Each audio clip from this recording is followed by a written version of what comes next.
وكذلك أوحينا إليك روحا من أمرنا أرأيت الذي يكذب بالدين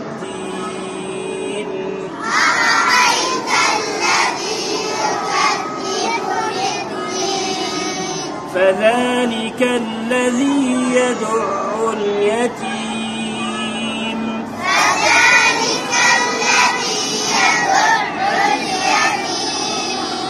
ولا يحض على طعام المسكين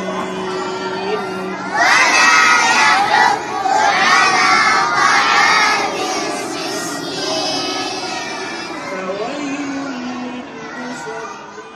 خل القرآن يسدده خلق القرآن ويرشده